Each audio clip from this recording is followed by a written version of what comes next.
முடி கொத்து கொத்தா கொட்டுதா? அதுக்கு ஃபர்ஸ்ட் ஹெச்பி செக் பண்ணுங்க. 9.5க்கு மேல இருந்தா கவலைப்பட வேண்டாம், தைரியமா இருங்க.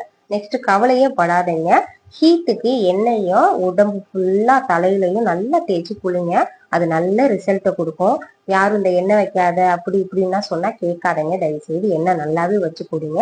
அது நல்ல ரிசல்ட்டை கொடுக்கும். இன்னொன்னு என்ன அப்படின்னா, ட்ராண்ட்ரஃப்னால முடி கொட்டும், அதுக்கு போய் டாக்டரை பார்க்கலாம். அப்படி இல்லைன்னா எனக்கு அதுக்கெல்லாம் வசதி இல்லை சிஸ்டர், நாங்கள் கிராமத்துல தான் இருக்கோம் உங்களை மாதிரி அப்படின்னு நினைச்சீங்கன்னா நீங்க என்ன பண்ணுங்க, வெள்ளை கரிசலாங்கண்ணையை புடுங்கி அது ஒரு கைப்பிடியை தேங்காய் எண்ணெயில நல்லா காய்ச்சி எடுத்ததுக்கு அப்புறம் தலையில நல்லா மசாஜ் கொடுத்து வாரத்துக்கு 2 மாட்டி குடிச்சு வந்தீங்கன்னா ட்ராண்ட்ரஃப் சுத்தமா இருக்காது. இது சூப்பர் ரிசல்ட் கொடுக்கும். அதை நான் ஆயில்ல சேர்த்து செய்யறதுனால எனக்கு நல்ல ரிசல்ட் கொடுத்தனால மட்டுமே இதை நான் சொல்றேன். வேணா ட்ரை பண்ணி பாருங்க. இந்த வீடியோ பிடிச்சிருந்தா சப்ஸ்கிரைப் பண்ணி வைக்கீங்க. அடுத்த ஒரு வீடியோவில் நல்ல ஒரு ரிசல்ட். தலை சீவி 2 நாள் ஆயிட்டு. இன்னைக்கு நான் தலை சீவி சிக்கு எடுத்து பார்க்க முடி எந்த அளவுக்கு கொட்டியிருக்குன்னு மட்டும் பாருங்கள். நான் சீவி எடுக்கும்போது இந்த அளவுக்கு தான் வந்திருக்கு. மிராக்கிள் தான். ஏன் அப்படின்னா கொத்து கொத்தா வந்த முடி இந்த அளவுக்கு குறைஞ்சி நல்லா இருக்கு அப்படின்னாவே பெரிய விஷயம்தான். ஒன்று மட்டும் தெரிஞ்சுக்கோங்க, தன்னோட முடியை தான் பொறுமையாக சிக்கு எடுக்கணும். இன்னொருத்தவங்கள்ட்ட கொடுத்தா உங்களுக்கு வலி பயங்கரமாக இருக்கும். உங்களோட பிரச்சனையை நீங்கள் தான் சரி பண்ணணும். இன்னொருத்தன்ட்ட கொடுத்தீங்கன்னா பயங்கர பிரச்சனைகள் வரும், வலியும் இருக்கும்.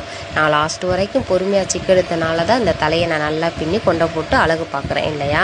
அதே மாதிரி ஒவ்வொருத்தவங்களுக்கும் பிரச்சனை இருக்கும். கவலையை விடுங்க, கவலைப்பட்டாலும் முடி கொட்ட தான் செய்யும்.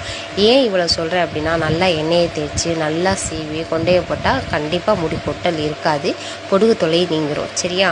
நான் கார்பரேட்டர் கம்பெனியில் வேலை பார்த்து இன்றைக்கி நான் வீட்டில் இருந்து பாப்பா இருக்கிறதுனால வேலைக்கு போக முடியாத சுச்சுவேஷன் வந்தனால ஹேர் ஆயிலுக்கு சோப் மேக்கிங் அப்படின்னு சொல்லி எல்லாத்துக்கும் அதுக்கு தனியாக படித்து இன்றைக்கி நான் ஒரு பிஸ்னஸ் உமனாக மாறியிருக்கேன் அப்படின்னு சொன்னால் என்னோட நம்பிக்கை, என் வீட்டோட சப்போர்ட்டு. ஒவ்வொரு பெண்ணுமே சும்மா இருக்க வேண்டாம், ஏதாவது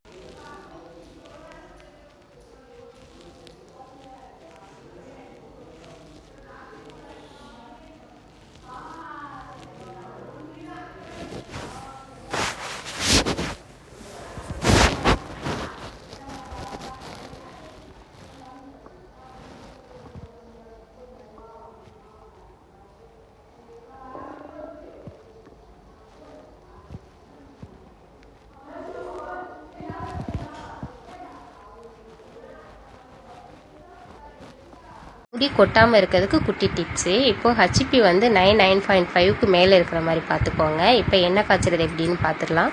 ஒரு கைப்பிடி அளவுக்கு துளசி, அதோடு சேர்த்து பொடுதலை, வெங்காயம், கற்பூரவள்ளி இலை, வெற்றிலை, ரோஸ் இதெல்லாம் தனியாக எடுத்து வச்சுக்கோங்க. மெஷர்மெண்ட் கண்டிப்பாக வேணும் எண்ணெய் காய்ச்சும் போது. அதனால் நான் 1 லிட்டர் காய்ச்ச போகிறேன் அப்படின்னா 700 ml coconut oil, CCM 1.5, hair style 1.5 இந்த மாதிரி மெஷர் பண்ணி எடுத்து வச்சுக்குவோம். இப்போ கடாய் நல்லா காஞ்சதுக்கப்புறம் வெங்காயம், பொடுதலை எல்லாத்தையும் போட்டு நல்லா கருக வதக்கினதுக்கப்புறம் நம்ம அளந்து வச்சுருக்கிறத ஊற்றி காய்ச்சிடலாம். நல்லா காய்ச்சினதுக்கப்புறம் மேலே பச்சை கருப்பூரத்தை போட்டு இறக்கி வச்சுருங்க.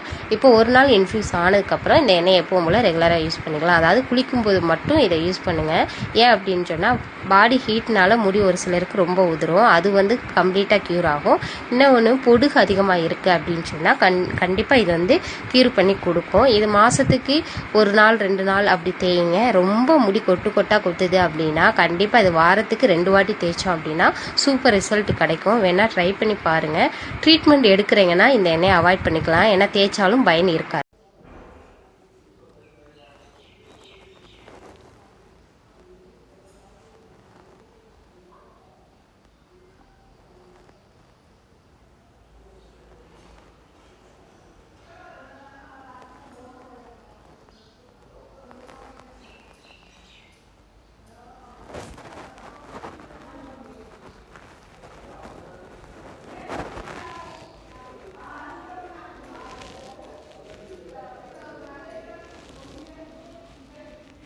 முடினா யாருக்கு தான் பிடிக்காது சொல்லுங்கள். முடி வளர்க்க எல்லாத்தையும்